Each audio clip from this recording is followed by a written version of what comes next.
বিগত ৬ মাসে বিশ্ববিদ্যালয় ক্যাম্পাসে শৃঙ্খলা প্রতিষ্ঠা, সবগুলো আবাসিক হলে প্রশাসনের নিয়ন্ত্রণ, মেধা ও প্রয়োজনের ভিত্তিতে সিট বণ্টন সম্ভব হয়েছে বলে জানিয়েছে ঢাকা বিশ্ববিদ্যালয়ের উপাচার্য অধ্যাপক ডক্টর নিয়াজ আহমেদ খান।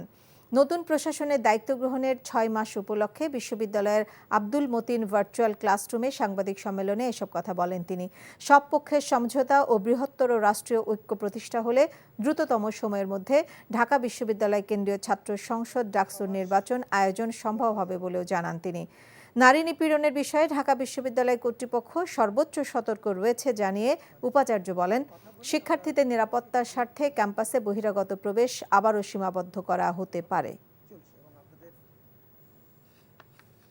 এই ঈদে জামা জুতো অ্যাক্সেসরিজের ডিসকাউন্ট।